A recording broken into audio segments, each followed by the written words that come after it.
Hello, everybody. Welcome to the BariConnected, our support group, our live event today, and we're so excited to have you all.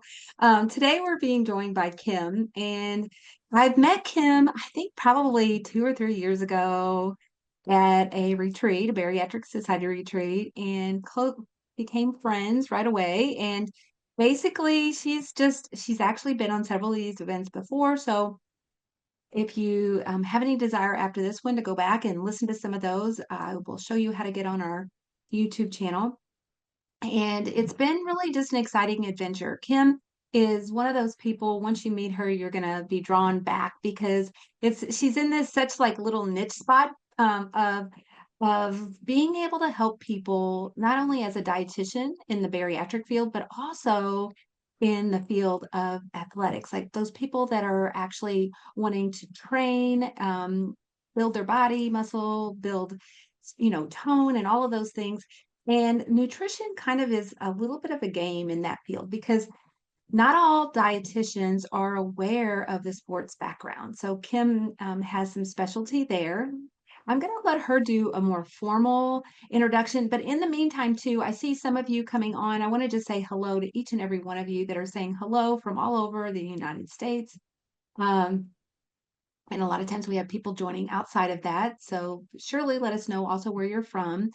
And if you're on a replay, we just want to say, please reach out. Let us know too. You're always welcome to send me and Kim messages on our socials or on our email. So that Kim, I'm going to go ahead and just let you do a more formal introduction of yourself. Sure. Hi, everybody. I just opened up my chat box too. I see people from all over. This is so exciting. I'm just really honored to be here. Thanks so much for having me. I really appreciate it, Brenda. Yeah, as Brenda said, we met a couple years ago at Bariatric Retreat and have had a fun relationship since then and have had the opportunity to be on here. But I am a registered dietitian. I've been practicing for 18 years. Can't believe it's been 18 years already. And in fact, my first position was in an inpatient hospital where I worked with the patients that had just had bariatric surgery. And then as my career progressed, I've always had a interest and background in sports nutrition. I am a certified specialist in sports dietetics. I was an athlete myself growing up. I played soccer at the University of Illinois. And so I've always kind of had that background and interest in knowing, or learning about how do I fuel my body to perform, build muscle or perform in particular, sports. And while I was working in these last 18 years, in different positions, both inpatient and outpatient with bariatric patients, one of the biggest questions I came across was, hey, I've had this surgery and I, lost a lot of weight, some of that being muscle as well as body fat. How do I now change my nutrition from that, 8 to 1200 calorie, post-op diet that I'm told that I'm supposed to stay on for life to now fuel for these cool new goals I have? So I have people I have Ironman athletes, I have endurance athletes, and I have a lot of folks that just want to increase their strength, and increase muscle. And so, unfortunately, there's not a lot of research in this area. And so, what I was able to do was utilize my knowledge in sports nutrition. And then, of course, having worked in bariatrics for 18 years, combine those two areas and help folks that have specific training and fitness goals. How do we adjust our nutrition while keeping in mind, the bariatric requirements? But how do we change it so that we feel good and that we're able to get stronger and train for endurance or whatever that might be? And so back in 2022 now, I opened up my own private practice, which is called Active Bariatric Nutrition. And I work one on one with individuals who are wanting to optimize their nutrition for their fitness and training goals. So it's been really fun these last 3 years. And it's just been a good journey and I've really enjoyed it. And she has some exciting news too. I We're going to do. be sharing towards the end of the call, but she's actually going to be opening up her own little program, which will Yes. include some group coaching. So Yes. be listening for that, guys. And if you have to jump off this call early, these are always on replay. So you can go back, you can use the same link that you registered for and listen live. Those stay active for about a month. And then we also put everything on our YouTube channel. So um, at that, I say we just kind of jump right in. I also just want to say one thing too, Kim. Mhm. Procare Health is our sponsor for this event, and um, guys, if you, I will be sharing more information towards the end of this call on how to access Kim's event if you need the link again, and it's under our Body and Soul tab, Very Connected. So go right on, Kim. Awesome. Okay. Well, if you don't mind, if you want to put the slides up for me, I'll go ahead and get started. But you guys, I Absolutely. wanted to come on today just because I get so many questions again that we just highlighted about how do I adjust my nutrition because I want to start kind of gaining some muscle. And hang on, let me double screen. There it is. Perfect. How do I adjust my nutrition when I want to start gaining muscle? And I've been told all these years that I kind of need to stay on this very low calorie, maybe the 60 to 80 gram protein recommendation. How the heck do I get into this whole, phase of changing my bariatric nutrition into something that I can still maintain and achieve the body composition goals that I've been aiming for, but how do I start gaining muscle? So, I'm going to talk all about this today. If you don't mind going to the next slide, just to talk a little bit about our objectives, we're going to talk about how muscle growth occurs because I think it's important for you to have a basic understanding as to how and why we're able to grow muscle, right? And so I'm going to talk a little bit about that. Importance of building on your bariatric nutrition basics first. Just because we have these new exciting training and fitness goals doesn't mean we completely ignore all those bariatric nutrition recommendations that we've been given, but how do we utilize those and build upon them so that we can achieve these goals? How to implement the muscle gaining nutrition strategies and supplements of interest for muscle gaining. So, we're going to dive into all of this today. Go ahead. So let's start off with how does muscle growth occur? So I want you to you see this on my slide here. I have a picture of a brick wall. Okay. Think of this brick wall as muscle. Okay. So as I talk about this, I want you to think about that brick wall as an example. So muscle protein, just like other organs in the body, liver, brain, etc., is in a constant state of breakdown and synthesis called muscle protein turnover.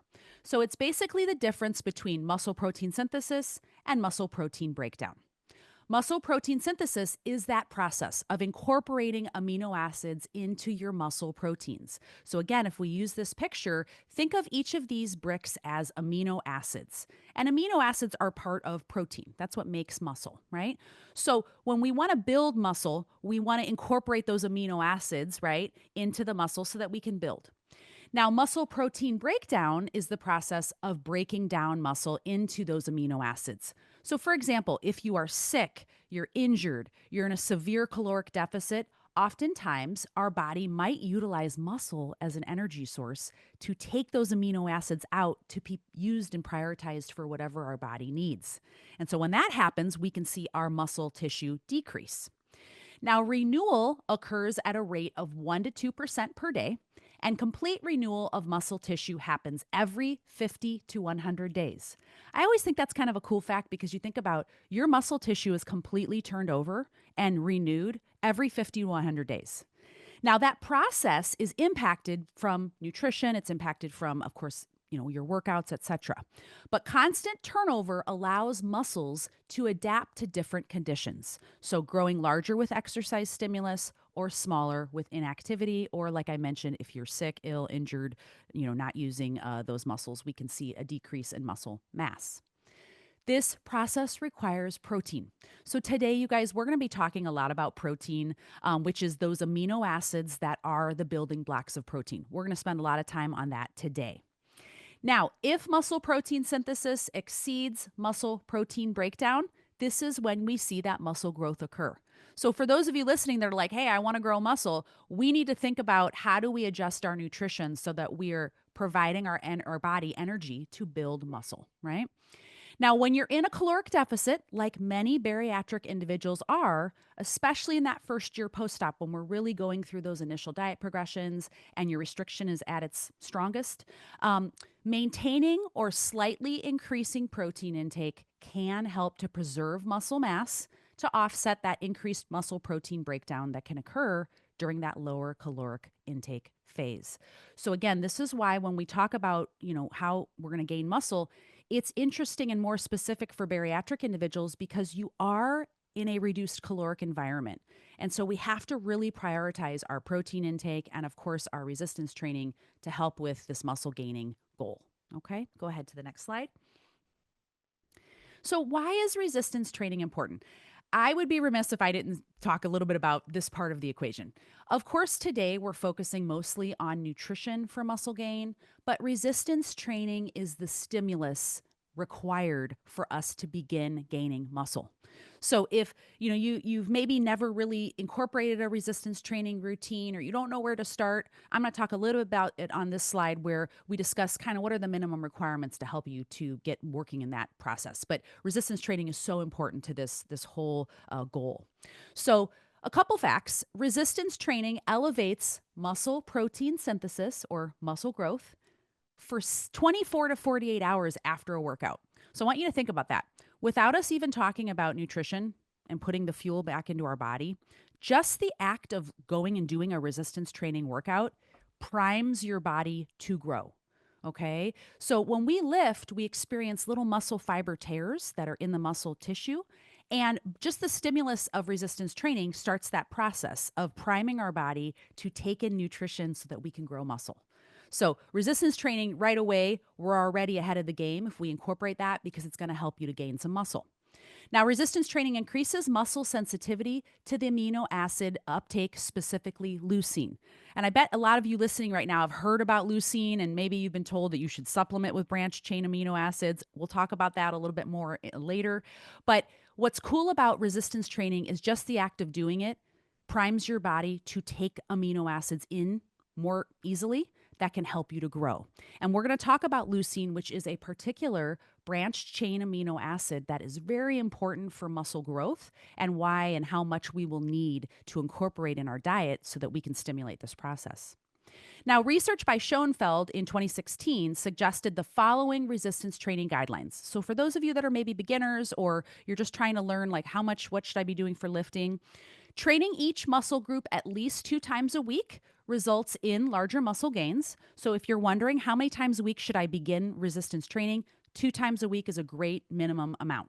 From there, if you want to increase to 3 or 4 times a week, that's wonderful. But 2 times is a great starting point for resistance training.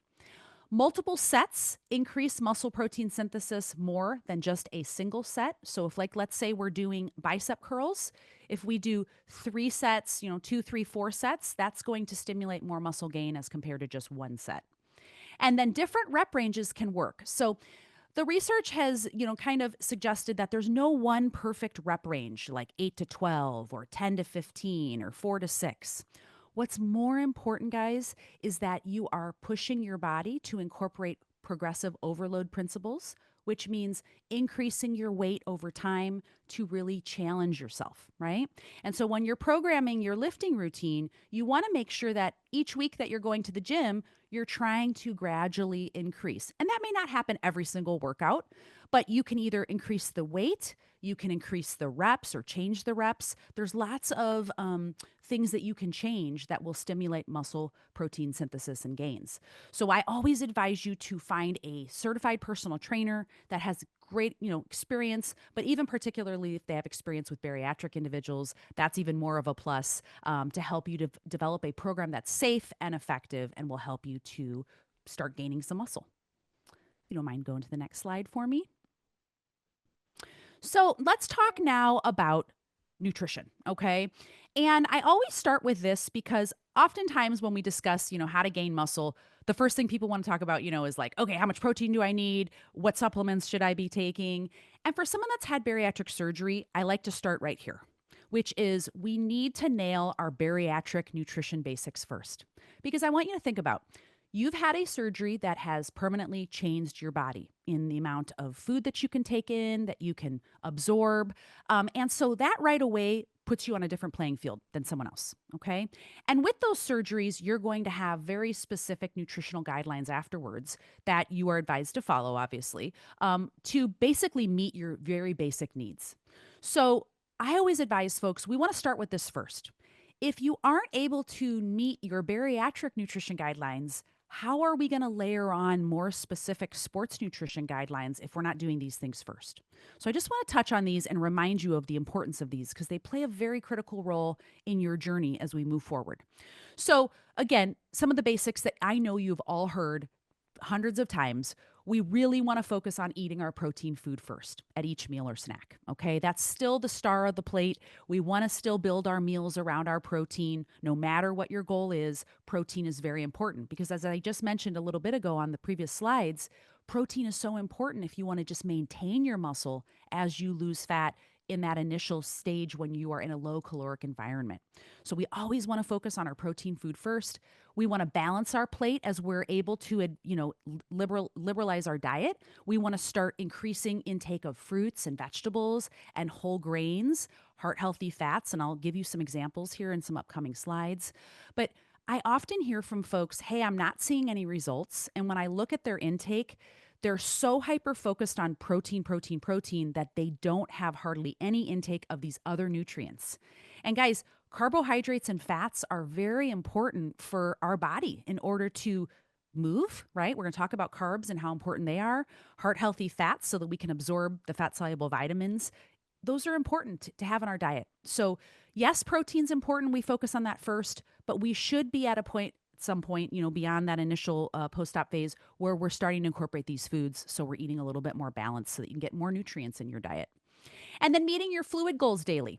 When we start to increase our movement, you will begin sweating more. And so oftentimes for folks that have had bariatric surgery, they're already at increased risk of dehydration because we have to separate our food and drink, right? And so oftentimes I get people that are like, hey, Kim, man, I really struggle with getting my fluids in.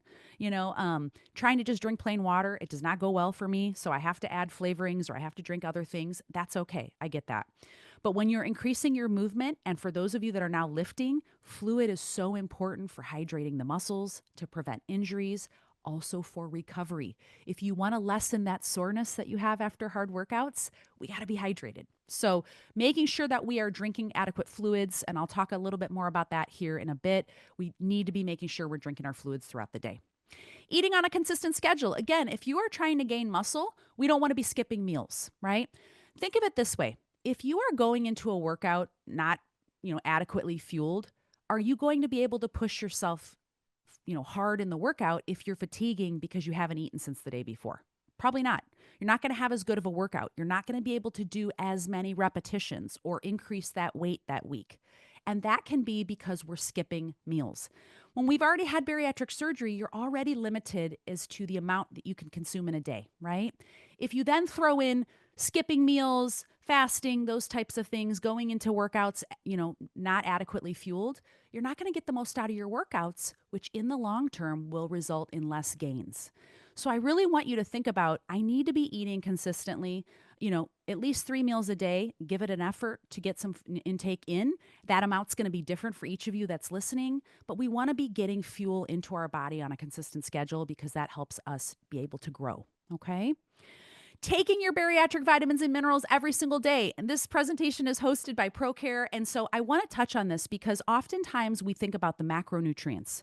What should I be eating for carbs and proteins and fats? And what are those food sources? But guys, as someone that's moving their body more, micronutrients are just as important, right? Vitamins and minerals play very important roles in chemical reactions that happen in the body to break down the food that you're eating and create energy from those foods. Vitamins and minerals play roles in those chemical reactions that are helping to break down that food, right? So that we can create energy and we can go and do our workouts. So I always remind folks, you should be, of course, taking your bariatric vitamins and minerals every single day, as advised from your surgical center. And you should be having lab work done every single year. Because oftentimes I'll get folks that are saying, again, I'm not seeing gains, and it's because they have deficiencies in certain vitamins or minerals that then is leading to fatigue, not being able to push themselves in these workouts, as well as not having those micronutrients required to produce energy. So these play a very important role. And I can't hone in on that enough. Please, if you don't know what you should be taking, obviously Procare is a wonderful company that can give, recommendations based on, the general ASMBS recommendations. But of course, please ask your doctor what you should be doing. And if you have any deficiencies, we want to address those as soon as we can. Okay. And then lastly here, your nutrition intake should reflect your activity. So for those of you that are listening, if you are increasing your movement now and you're like, hey, I'm starting to walk more, I'm starting to lift more, that means your nutrition should match that increase in movement. And this kind of topic is called nutrition periodization, where we are matching our intake with our movement. Now, of course, for those of you listening, yes, will you be able to eat the same amount as someone who has not had bariatric surgery? No. But how do we adjust our plate to fuel the different types of workouts that we're doing? So, if you don't mind going to the next slide here, Brenda, I'm going to share with you the active bariatric training plates that I use with a lot of my clients because oftentimes I have folks that are like, look, I don't want to track calories. I don't want to do that. Totally fine. No worries. If that's not something that you enjoy or it makes you, it's not something that you want to do, you can adjust your intake just using these as a guide. So, these plates show how to adjust your nutritional intake based on the type of activity, duration, intensity of your activity for the day. So, for example, on this, the far side here where you see in the pink plate, it's called the easy or light training day. This would be for exercise or active movement of about 30 to 60 minutes, low intensity. So I want you to think yoga, Pilates, maybe a walk, a low intensity cycling to get your legs loose, maybe for, something that you're planning on doing later. But it's a low intensity workout routine. Okay. And as you can see on this plate, this is going to mimic very much like a typical bariatric plate that your surgical center might teach you, which is half the plate should be your proteins, a quarter of it should be produce, meaning fruits or vegetables, and a quarter of it coming from whole grains or starches. And then, of course, incorporating some heart healthy fats as well. But this would be more of a standard typical plate. So when our activity is lower, we don't necessarily need to make many changes to what we've been advised. Now, the portions will be very dependent upon what you can tolerate, but the type of foods that you're incorporating on your plate in a low or easy to light day will be similar to a initial post-op, plate, so to speak. Now, as we move to the middle here, where you see the orange plate, there's the moderate training day. So this would be for activity of at minimum 45 to 60 minutes and maybe up to about 90 minutes. So this might be a HIIT session, a lifting session at the gym.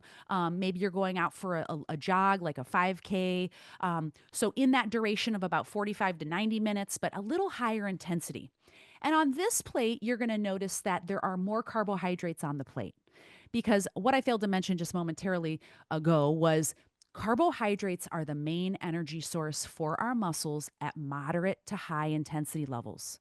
So, guys, when we are increasing the intensity of our workout, if it's going to be very hard or intense, or the duration of it, carbohydrates are going to be your friend. Okay. And I know that sounds scary because you've had bariatric surgery and probably told they don't have a place in your intake, but they do if you are an active individual. And they're very important for you to be able to continue moving your body to accomplish whatever those goals are that you have in that workout. We have to incorporate carbohydrates. So on this plate, you can see that now fruits and vegetables and whole grains have a little bit larger portion on the plate. We're still eating our protein, but now carbohydrates have a bigger portion on the plate so that we're fueling our muscles.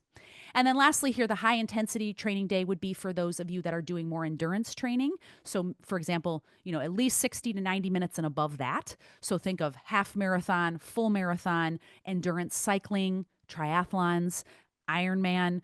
If you're competing in a tournament where you're going to be having multiple games or events in a day, or if you are doing double sessions in a day. So if you're lifting in the morning and doing like, a cardio routine later, for example. This is where carbohydrates have their most importance. And you want to make sure that at your meals for the day, every meal has a good source of whole grain or starch, your fruits and vegetables, and then you still have your protein. But carbs are going to be the main energy source for high intensity or endurance activity. Okay. So I do have these on my website. You can always refresh and go to my activebariatricnutrition.com website. I have a freebie that talks about the plates and how to adjust them. And also on my Instagram, I have it tagged at the top there. Now I want to get specifically more into muscle gaining nutrition tips, right? So I have a pyramid here to show you the hierarchy of importance of these different strategies. So you'll see at the bottom of the pyramid, meeting our energy and protein goals is going to be most important each day when we're trying to gain muscle. Above that, we will talk about how much protein should I be aiming for at each meal or snack. Above that, we'll talk about timing of your meals around workouts. And then at the very top of this pyramid, we're going to discuss supplements, or ergogenic aids. And notice that they're at the top of the pyramid and not the bottom because we want to always address all the nutritional strategies first before we jump into vitamin or to supplements. Okay. Those are the tip of the pyramid because they are meant to round out our nutrition, not replace that. So we'll get into all of these individually. So if you don't mind going to the next slide for me. So let's start off first with meeting our daily energy needs. So when you have a goal of muscle gaining, what and how much am I supposed to be eating? Maybe you really don't know and it's kind of scary because oftentimes folks that have had bariatric surgery, you know, they've gone through this weight loss phase. They now want to change their body composition, but they don't want to put on body fat. They want to primarily target muscle. So I want to talk a little bit about what are some nutritional strategies to help just target that muscle. So, bariatric individuals will likely need to increase calories from that basic bariatric nutrition guideline of the 8 to 1200 calories a day and the 60 to 80 grams of protein that we all are given. You're going to most likely need to increase from there. And I know that sounds scary. I get it. But I promise you, you will see results if we start making some small incremental changes. You don't have to make big drastic jumps in calories or protein or carbs, for example. We want to make small incremental increases so that we can see what's the amount that you need to start seeing some gains, right? So, some muscle growth can occur regardless of energy balance, but an energy surplus will optimize your rate of growth. So, if your goal is, I want to gain some muscle, we are going to most likely need to increase your overall intake. So when I'm working with my individual folks, I do advise them maybe jotting down your intake for about a week or so before we begin this phase, because we want to get an idea of what is your current base intake. What are your overall intake of calories, protein, carbs, etc., fats? Because we need to see where we're at right now. And we also want to see, is that a maintenance amount for you? Is that causing you to see some increase in body fat composition? Are you losing weight still? If your goal is muscle gain, we want to see where we're at starting, and then we can make those incremental changes over time. So, in general, what I will recommend out of the gate is once we understand where your baseline level is, we might start with a 200 caloric, increase, and that can be from protein, carbs, fat. It can be, we want to find what are the opportunities in your intake where we can optimize which macro we need to work on, right? And oftentimes that's protein right away. Maybe it's carbohydrates, but we want to start in a very small amount and not just jump up 500 or 1,000 calories, right? Because oftentimes what we'll see then is body composition changes will increase both muscle and body fat. So we want to try to target more just muscle. This is going to be highly individualized. So guys, I oftentimes get, well, my, husband, sister, brother, cousin said I have to increase 500 because that's what worked for them. Or they told me they eat 175 grams of protein a day. Is that what I should be eating? Each one of you is a study of one, right? And each one of you has unique requirements based on your age, gender, your workout schedule, when you had your surgery, the type of surgery you had. So these, recommendations have to be individualized for you. All right. And so that's why it's so helpful if you work with a registered dietitian, we can figure out what are those needs for you that are going to help you to start gaining some muscle. If you don't mind going to the next slide for me. So after we talk about meeting our overall, daily caloric goals, we want to start focusing on those macronutrients, right? So the most important macronutrient when we're talking about muscle gaining, it doesn't mean that the carbs and fats aren't important, but protein is very important, right? We've talked about that several times today. And meeting your overall daily protein goals is the most important factor in terms of when we look at should we be focused on our timing or the amount per meal. I'm going to talk about today what you're going to find is that this is the most important, is if at the end of the day your goal is 150 grams of protein, for example, we need to get to that. That's the most important thing that we need to focus on. Now, obviously, for someone that's had bariatric surgery, we're going to have to strategize with how we get all that in, right? But that's the most important factor when we're looking at helping gaining muscle is we got to get to that total in a day. Now, how we go about that is going to be very individualized, okay? So research has suggested a range of 0.7 to 1 gram per pound specifically for muscle gaining, and this is for protein. So for example, if you're 150 pounds and we were to multiply that out by 0.7 to 1, your protein goal for the day would be 105 to 150 grams. For someone that's 200 pounds, that range, multiply that out by 0.7 to 1, the range would be 140 to 200 grams. Now, I know you're probably wondering, should I be using, my current weight? Maybe I just recently had surgery, I'm still losing weight.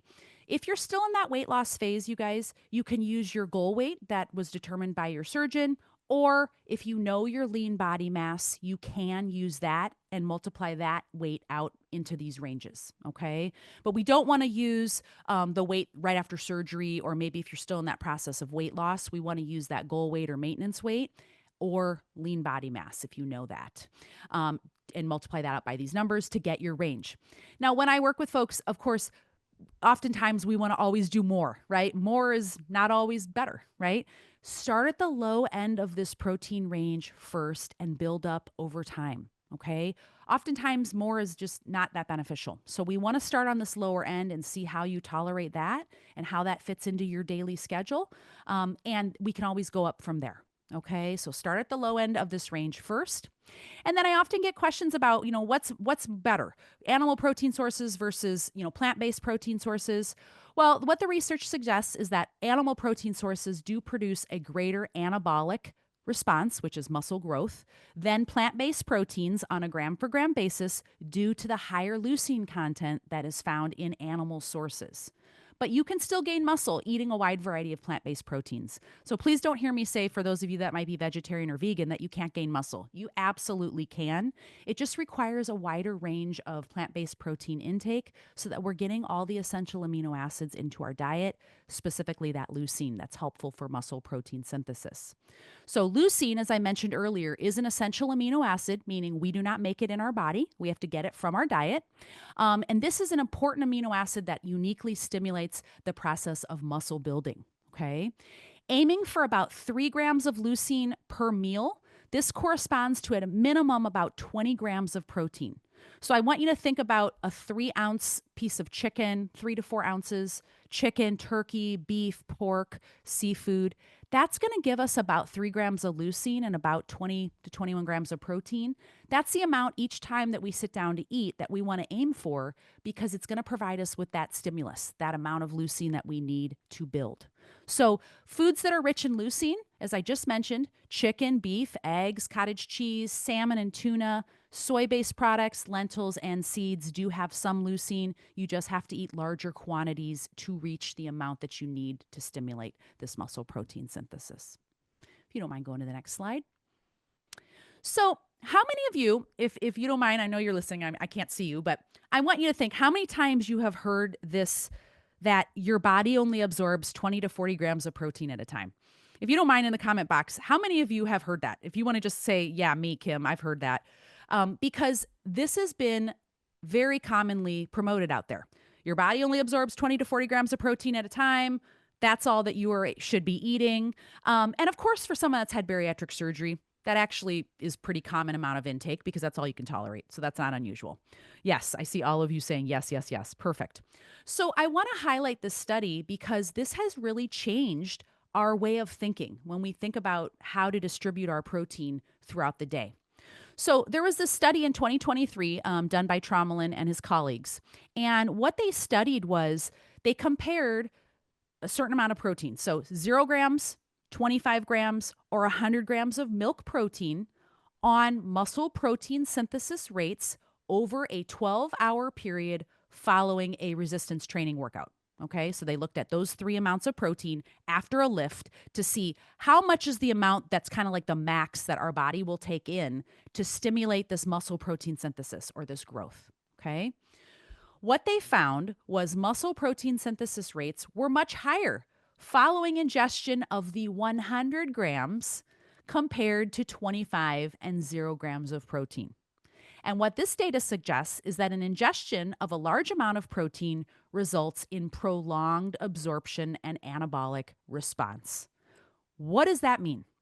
So that old thought of we only can take in, digest, and absorb 20 to 40 grams and utilize that for muscle protein synthesis was just disputed in this research, and some other studies have now come out as well to support this. I'm not saying that you need to sit down and eat 100 grams, but what this study shows is that it refutes in the past studies that we looked at, they only looked at muscle protein synthesis for about 4 hours after a meal. So they looked at lower amounts of protein and they thought, well, it tapers off.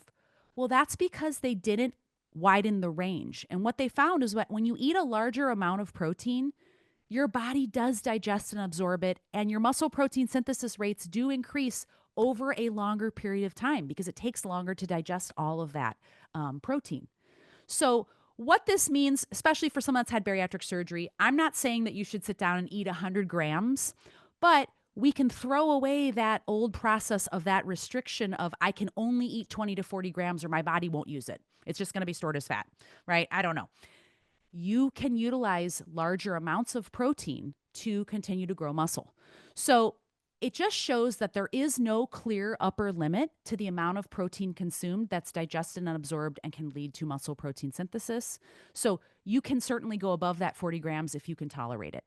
And also, what this research suggests too is that 5 meals of 20 grams or 2 meals of 50 grams both will yield similar results in muscle protein synthesis. And so, what's great about it is it gives you some flexibility when you're developing your intake. Maybe some of you are earlier out and can't tolerate larger portions, and some of you are farther out and can tolerate larger portions.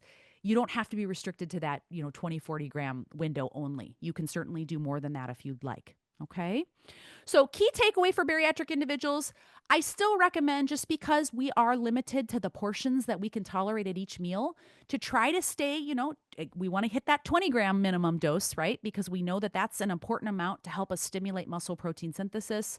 But trying to aim for 20 to 40, or if you can tolerate above 40, each time that we have a meal or snack, that will be helpful for you to be providing those amino acids in blasts that your body can use to grow muscle. So I just wanted to put this out there because I think, it's exciting when we find some new research that disputes some of the things that we thought in the past. And it also gives you more flexibility into developing your meals, how much that you can consume at one time. Okay. If you don't mind going to the next slide for me. So timing of meals and snacks is the next, important piece on the hierarchy. So again, when we look at our strategies, guys, remember, most important is we want to hit our total protein goals in a day. How we distribute that protein at each meal, as I just mentioned, is really going to be up to what you can tolerate, right? Timing of the meals around, your workouts, it's not required, but it can be a helpful strategy. And why is that? Because I find when folks do a good job of eating around their workouts, they feel better in their workout. They feel better in their recovery process as compared to someone that's skipping or going long periods without eating until, many hours later in the day. They just feel more fatigued. Their muscles don't heal as optimally, generally speaking. And so timing of meals and snacks can be a helpful strategy for you to help with better recovery and growth. So ideally, timing protein intake to be within 2 to 4 hours around a workout, whether the pre-workout window or post-workout window or both, can be helpful in meeting your overall daily protein intake and stimulate muscle protein synthesis. In that pre-workout window, if you're thinking about what should I be focusing on first, remember, carbohydrates are the main energy source for moderate to high intensity workouts. So we definitely want to have carbohydrates in that pre-workout window. So some examples of 15 to 30 grams of carb in that 1 to 2 hours pre-workout with some protein as well might be Greek yogurt with fruit, a half to one banana. I know a lot of you, if you've listened to my podcast, you hear me talk about bananas all the time. Applesauce pouches, maybe some eggs with toast, some cereal, pretzels, or sports drink. These are going to give you a good blast of carbohydrate that are easy to digest, that you can tolerate well before a workout so that you can go into your workout well fueled. Now, in the post-workout window, we definitely want to consume our protein paired with some carbohydrate because we want to put that fuel back into the engine, right? We utilized all that gas during the workout. We've got to refuel after our workout. And ideally, the sooner that you can do it, the better. Again, there's no strict timeline. You have to eat within, 60 minutes or you're not going to recover. But I generally recommend for someone who's had bariatric surgery and can't tolerate large portions, you're going to have a hard time meeting your daily goals if we're skipping, right? And we're going long periods because you can't make it all up in one meal. So I generally recommend trying to consume both carbohydrate and protein as soon as you can tolerate after your workout. So ideally about 20 to 40 grams of protein or about 30 grams of carbohydrate. And on this slide, I have some examples like a deli meat sandwich, whole grain tortilla with chicken, Greek yogurt and berries, meat and vegetables and starch on a plate is going to hit all of those main targets. And we want to get that carb and protein in as soon as we can after our workouts. If you don't mind going to the next slide. And so on this slide, I have just a sample meal schedule because oftentimes I get from folks, can I get a meal plan? And I'm like, I'm very happy to help folks with that. But sometimes people just need to look at their schedule. Where can I work this in? Because I've had bariatric surgery. I can't tolerate, large amounts, but I have this goal of, let's say 150 grams of protein. How the heck do I get that in? Let's look at it. So a sample meal schedule paired with a workout. You might get up early, try to have something to eat prior to your workout. Maybe have some eggs with cheese, with an English muffin, half of an English muffin, half a banana. You're getting 20 grams of protein and 30 carbs. Then we go and do our workout. After the workout on the way home, maybe you just have a protein shake and a half banana so that we get that recovery process started. And for some of you, maybe you don't tolerate food right after a workout. That's okay. This can be a nice intermediary to get some nutrition into your body. Then maybe a few hours later, we have a meal. 3 ounces of chicken with some broccoli, a little bit of cooked quinoa to get our carbs in there, 25 grams of protein, 25 carbs. Maybe later on, a couple hours after that, we have a little snack to get in our protein, half cup of cottage cheese with some berries. And then at dinner time, we have, 3 to 4 ounces of ground beef, some vegetables, some sweet potato. And if you look at this, we've hit 117 grams of protein and 105 grams of carbohydrate. So for someone that's had bariatric surgery, this is a very reasonable way of timing your intake and kind of strategizing it to get a really good amount of protein and carbohydrates into your diet. So I just wanted to highlight this because oftentimes folks get kind of overwhelmed with oh my gosh, I got to hit 100 carbs or 100 protein in a day. How the heck do I do that after surgery? Oftentimes you will have to eat a little bit more frequently in order to meet these goals when you have a muscle gaining goal. Okay? If you don't mind going to the next slide for me. Now, lastly, we're going to talk about supplements. I keep saying vitamins just because I'm on the vitamin mineral thought process. But when I talk about supplements and ergogenic aids, I mean things that you can incorporate to help round out your intake that will help you to perform better in your training sessions. Okay, so that's what supplements and ergogenic aids are meant for. As I always mention, no supplement can replace poor intake or an inconsistent training program. There is no supplement out there that's going to, cover up if you're not eating adequately or you're not working out, right?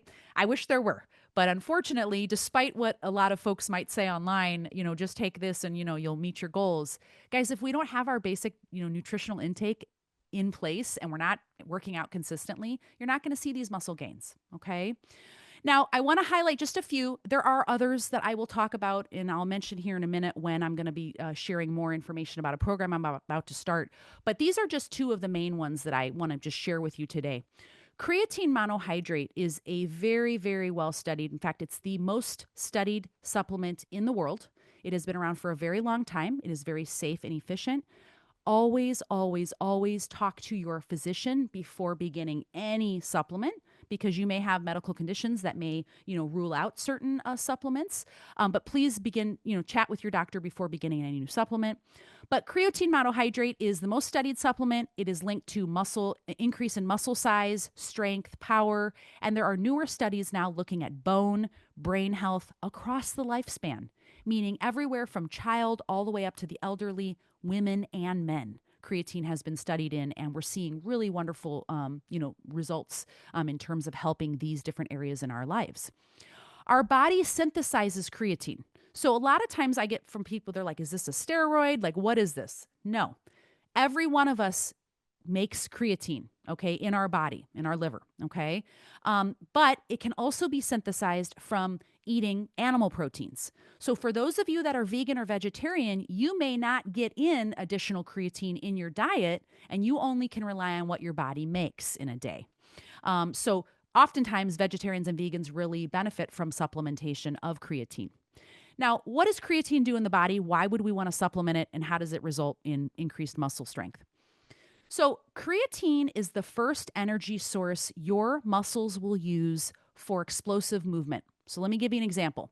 If all of us got up right now from our chairs and started doing jump squats, okay, for the next, let's say 30 seconds, okay, 30 to 60 seconds, let's say, your body is actually utilizing creatine in your muscle to create ATP.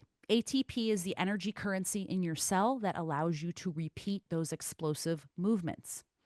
When we supplement with creatine, you are providing an additional amount of that energy source in the muscles that will be stored there for when you go to do those types of movements.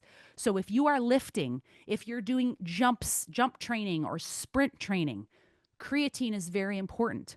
Why is this going to help you to gain muscle? Because if you have an adequate energy source available in the muscle, because you've been supplementing with this over time, you will be able to do more repetitions over time and you will be able to see more strength and muscle gains over time because you have this energy source available to your muscles. So that is why supplementing with creatine can be very helpful for someone who wants to gain muscle. So, what is the dosage? 3 to 5 grams per day for 28 days will saturate the muscle tissue, but you can take creatine for longer periods of time. You do not have to cycle off and on. And you can take it at any time of the day. I often get questions, should I take it pre workout? The most important thing about creatine is taking it every single day. It does not matter if you take it pre workout, post workout, before bed, doesn't matter. Just get it into your daily intake. And that one scoop is about 5 grams.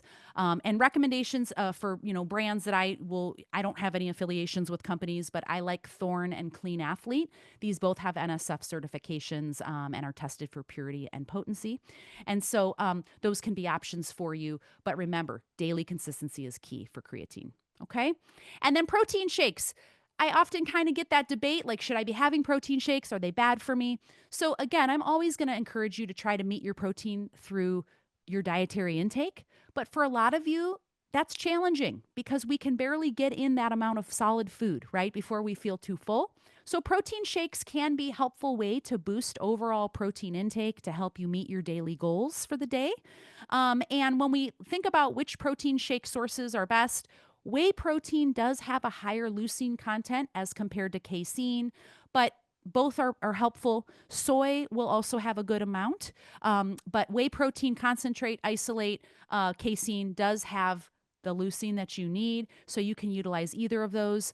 But oftentimes what folks will do is they'll take some right before bed, they'll take a scoop in their water, or they'll add it to, have a ready to drink shake. You can do that before bed to help boost your overall daily intake, and that way your body has that protein overnight while you're sleeping to help with muscle protein synthesis.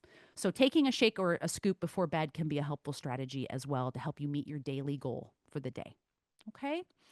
If you don't mind going to my last slide here. So to summarize, guys, we want to start with where you are and master your bariatric nutrition basics first.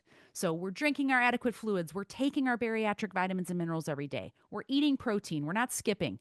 Then we can start looking at these other strategies that I mentioned today to really hone in on muscle gaining as your goal. The two most important stimuli for muscle gaining is meeting your overall daily protein intake and resistance training consistently. Supplements cannot replace inadequate intake or training. Establish your nutritional intake before moving on to supplements. And then working with a bariatric sports dietitian can help you with evidence-based guidelines to create a nutrition plan that will help you to reach your goals safely and efficiently. So on my last slide here, you can see some of my contact information. I have my website, activebariatricnutrition.com. You can email me, kim@activebariatric.com. I have a podcast, which I generally will post every other week, a new episode. It's called the Active Bariatric Nutrition Podcast, so check it out if you don't mind. And then you can find me on any of these social media pages as well under Active Bariatric Nutrition.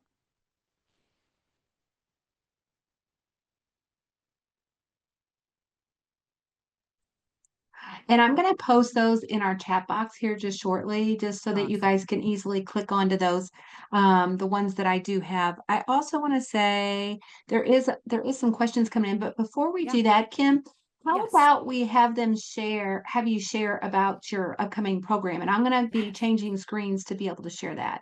Yes, perfect. So, guys, I'm super excited. You are the very first, I haven't even posted this yet on my social media, but I'm going to be. You are the very first to hear that I am creating a 6-week online program called Bariatric Strong. It's going to be launching here in spring of 2025. And what I have up on the screen is a QR code to basically save your spot and get on the wait list for this program.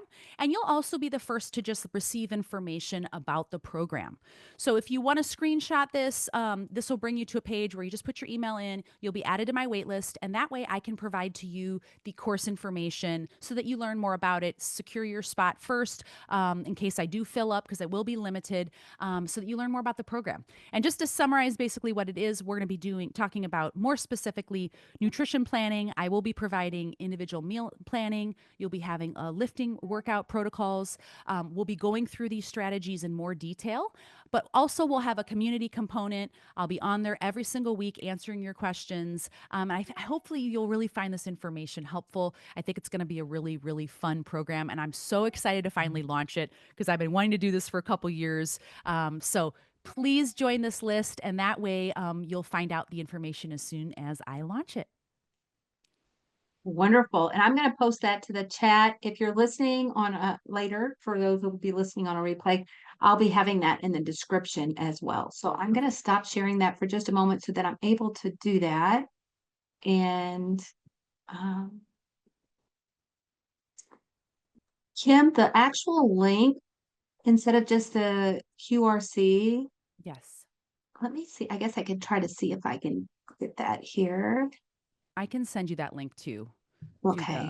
To the wait list. I can send that to you. Let me see if I can put it in the chat box. Hang on real quick. Okay. While we're talking here, you guys, I'll get that link in the chat box. Let's see.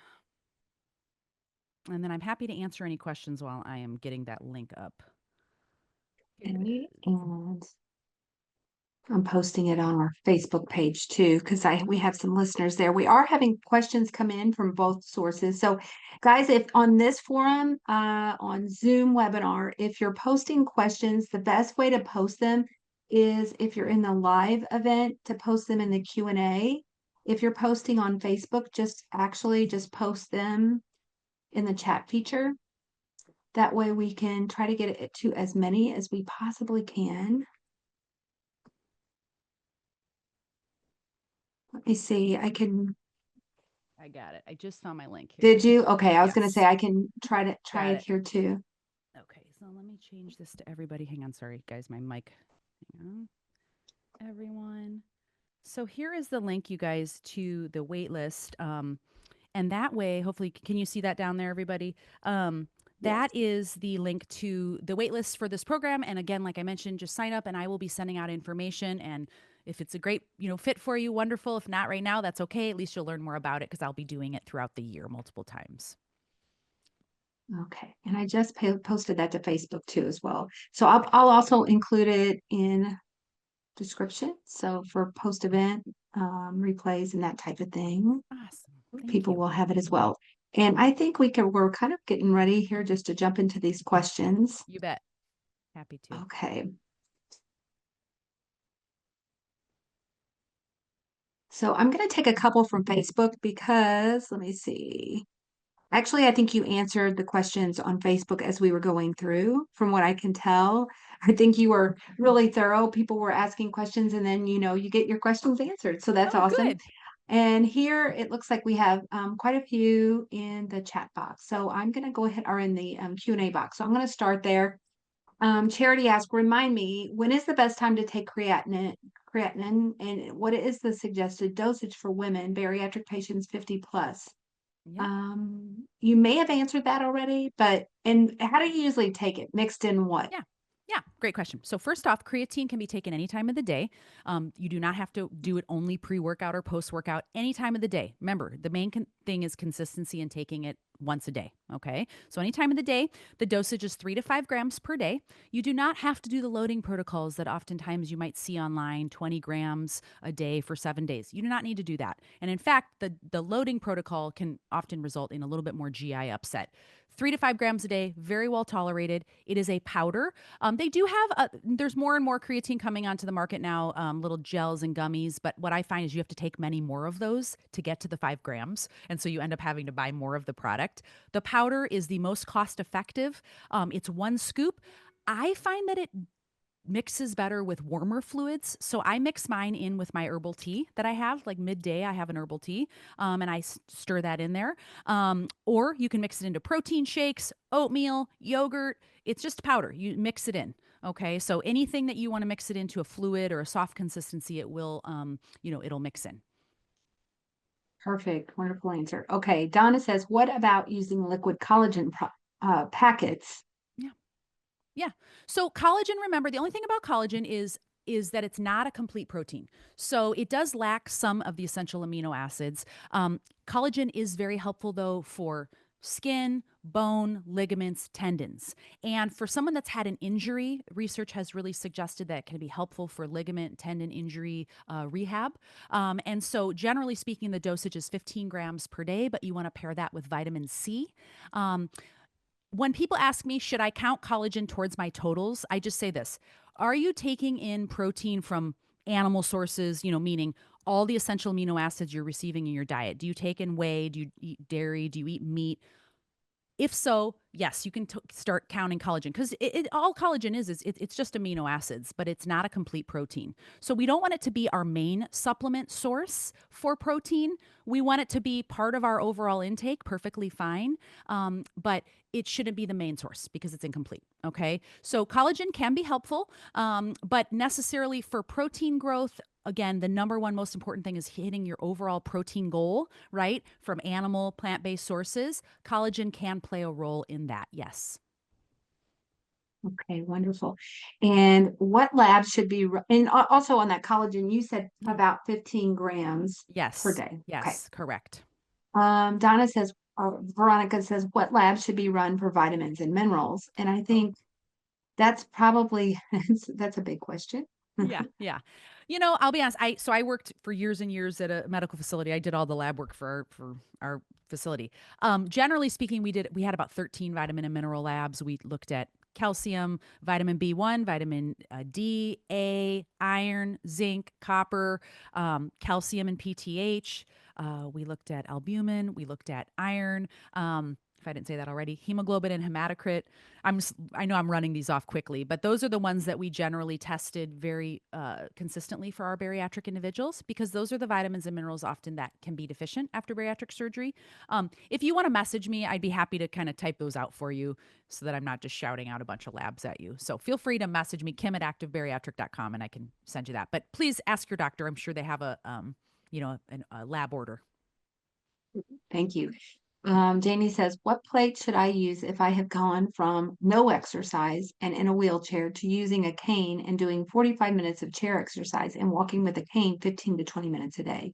Love that. Good job, by the way. Congratulations. That's awesome. I would still use the low intensity plate, which is still going to mimic a bariatric plate at this point until you're doing a little longer duration and higher intensity level. You'll still benefit from eating, your protein food first, a serving of fruits and vegetables, and a small serving of starch. Perfectly good and balanced plate that is fine for that amount of movement that you're doing. But happy for you. That's awesome. Donna asked, what about body scans at the gym? Yeah, so a lot of them, the BIA, the bioelectrical impedance analysis, a lot of gyms have the in-body scans. Those are fine.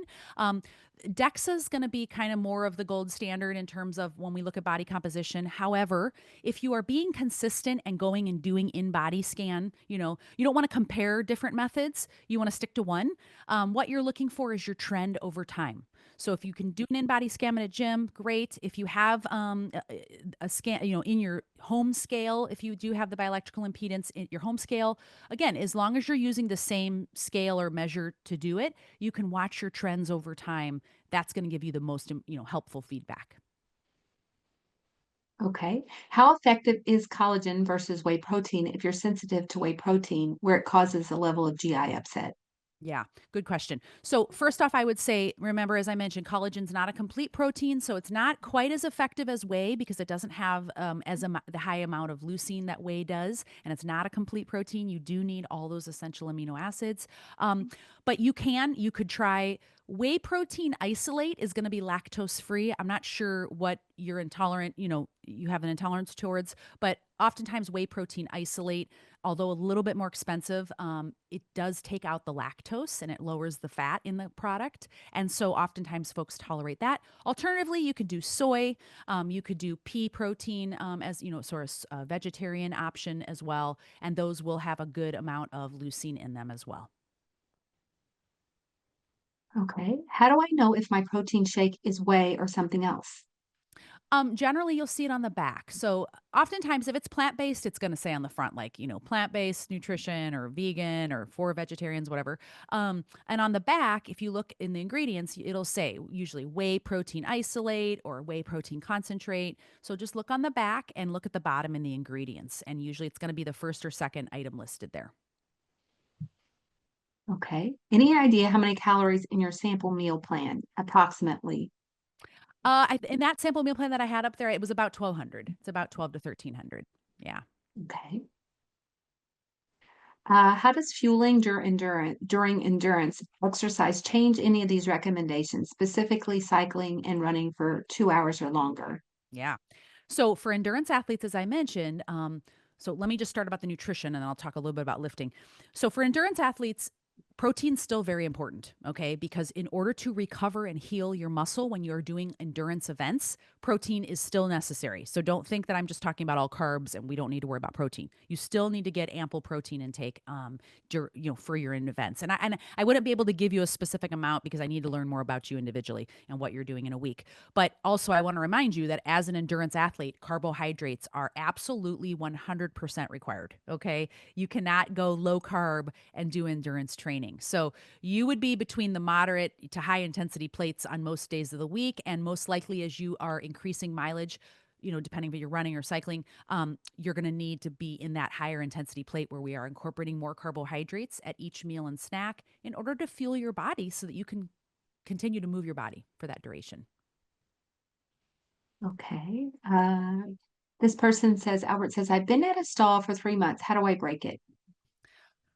Well, that's a big question, because there's so many factors that go into that. So first, what I would do when I just look at that nutrition wise, I would say, go back to basics. I always recommend that. Let's go back to basics. Where are we at daily with our intake and our movement, right?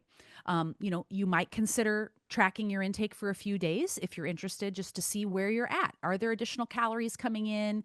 Things that might add up that you weren't maybe being as mindful about, because that happens over time, right? Things kind of sneak back in and we're not really paying as much attention. But tracking just can give you a little bit of some data to see where we're at. And then you can make a better educated decision as to like, where should I be, changing my intake? Do I need more protein? Am I eating mostly carbs at my meal and that makes me more hungry? So I'm eating more often. Am I skipping? And then I'd also, of course, look at your movement. Has that changed? Have you been doing the same routine? If you are doing the same exact workout, it's time for a change. That's where you want to challenge yourself and maybe mix up the routine. If you've been walking, maybe we try something different. Maybe if you haven't been resistance training, you could start to incorporate that. And then lastly, I would just say looking at other things in our life like sleep, stress, things that are happening in life that we don't, pay attention to, that can also impact our, rate of weight loss or our ability to lose weight. So paying attention to those things as well can be helpful. Okay. There's one in the non Q&A box, but this person wasn't able to type in there. Erica's asking, it's not letting me post, but my question is, do I need to take iron injections to avoid blood clots?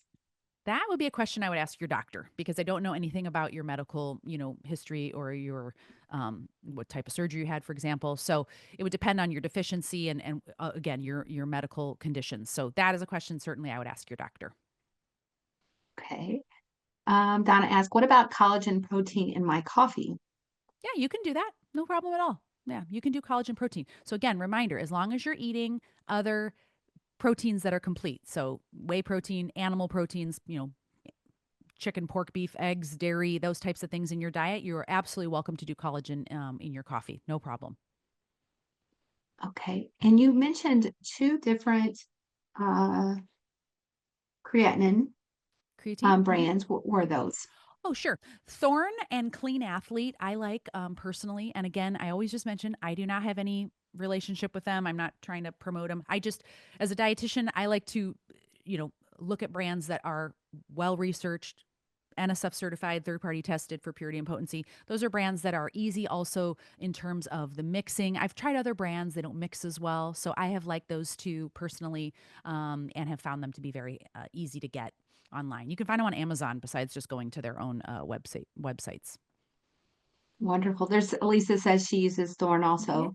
Yep. Yeah. Um, how about how about water aerobics?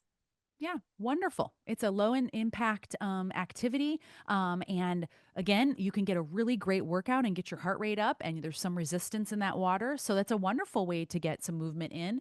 And just depending upon the intensity level and the duration of it would determine which plate. So if it's, a 30 to 60-minute class, and it's a lower intensity class, maybe a beginner level class, I would stick with the, low intensity or low, low intensity plate. And if it's like a high intensity class, you are sweating and you are really, it's a really hard class, and maybe you do need to fuel a little bit differently and provide yourself with a pre workout snack, for example, that has some carbohydrate that would help to fuel that workout.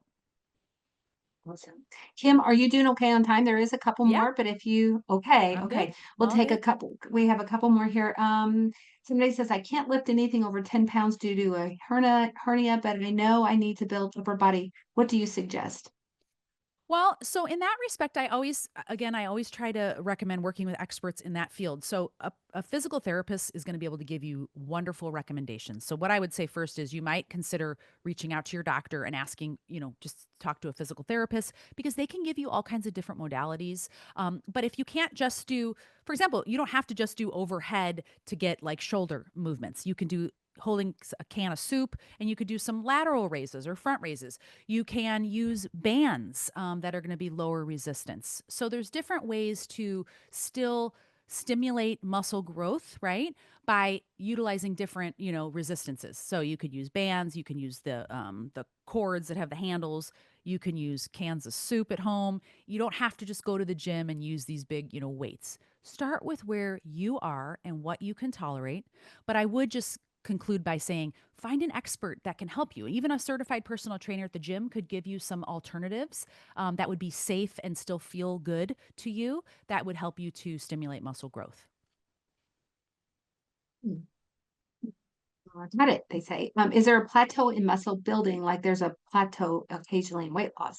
Yeah, there can be absolutely. So as the farther you go out into strength training and the leaner that you are, the more muscle mass that you have, you'll see smaller gains over time. For folks that are just starting out, generally speaking, will have big results more quickly because your body's like, "What the hell are we doing?" Right? And we're like, "Whoa!" And so you'll see results. But yeah, oftentimes what happens is when we see a plateau, we want to look at our programming and we want to see, is this a place where we can change the workout routine? Can we add some new, exercises? Can we change up the weights, the reps, the speed at which we are doing the movements? There's so many things that we can change in a lifting program that can help you to see some gains again. But I would just say take a look at that first. And then I would also, of course, look at our nutrition because sometimes we're plateauing, not just because of the workout, but because we're not fueling properly. And we need to look at, are we taking an adequate protein? Are we too low in calories so that we aren't providing our body ample energy to gain muscle? Energy is required to gain muscle. So if we're still too low in calories, you might just see, stagnant results until we make an adjustment to our intake. And this question, let's see, this question comes from Facebook. It says, what should I be supplementing with if I am losing hair and teeth? I know my protein is low and I supplement with shakes, but I am almost at a normal level now. I get labs regularly. Yeah. Well, so something first off, I would look at, are you still going through the rapid weight loss phase in terms of, initially, I don't know how far this person is out from surgery, but oftentimes we will see hair loss in that 3 to 6 month post op phase. And then generally speaking, once we get our protein level kind of stabilized, our intake increased, we see usually that subside over time. Now, if we're talking about teeth, I would think more about minerals, micronutrients, and that would be something to talk about with your doctor to look at, labs for calcium, et cetera, and see if there's something else going there. But I would definitely take a look at our overall caloric intake. And lastly, I will say with hair loss, you might want to rule out any kind of thyroid issues. That would be something to talk about with your doctor as well. Great answer, Kim. Uh, Summer's asking, is there an app I can use to see if my subs are third party? I'm not quite understanding Oh, that. yes, third party tested on her supplements. So, yeah, Oh, gotcha. you can actually go to at the NSF website. They have a list of all the products that they test that they get that little stamp of NSF certification. Informed choice is another stamp that you'll get on supplements too that will show that they're tested for purity and potency. But yeah, you can go to the NSF website and they actually will list all the products that they test there. How about any kind of recommendations on the physical activity? I know you gave mention of different kinds of workouts. How about third party apps or recommendations for people who don't have access to something in Yeah, to person? like lifting programs. Yeah. Anything you would I recommend or any I know Rob has been a person that's been I don't know if he actually has an app. His is more training one-on-one. Does he I be don't bariatrics? yeah, I know that there are online programs built with science is a program that I've used personally in terms of their lifting apps and things. They will provide lifting programs. Because again, you want to make sure that you're getting this from someone that's knowledgeable and experienced, for a while in training, right? And so, yeah, built with science is the thing that I've used, and there are other apps that I don't know. I'd have to get back to you on that because I've really just used that, and in the experiences that I've had, I haven't used any apps as of late, so I don't want to be giving out things that aren't, good recommendations. So I'd have to get back to you on that. I'm happy to do that. I can look into some other apps. Yeah. No, that's Because those are great. helpful. Those are helpful. Uh, Yeah, Lisa says it's scary when we hear we need to eat more because I know. when we're so programmed to be mindful I of what know. we eat. You know what, Lisa? I hear you. And what I would say to that is remember that as your goals change, though, you have to fuel your body for those goals. Now, when we say more, it's going to be very individualized to you. It may not be the same amount of an increase that someone else would have to increase in order to see gains, right? It may not be that much more. I don't know. But I totally understand with what you're saying in that, we're programmed to like eat less, eat less, eat less. But when you have, activity goals and muscle gaining goals, we have to fuel our body.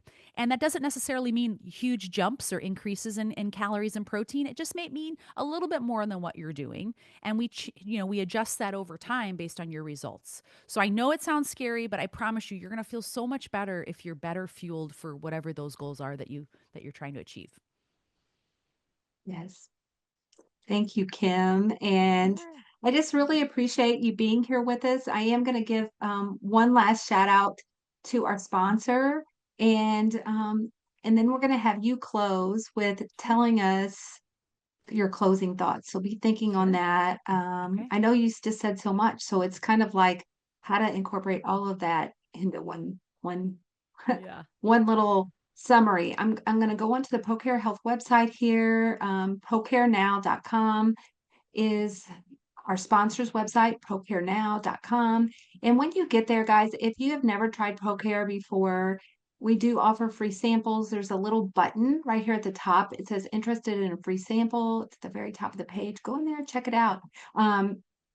Procare is known for being one of the leaders in the market for bariatric vitamins. They do follow the ASMBS guidelines, so they're quality products. They do third-party test their vitamins to make sure they're of the appropriate efficiency.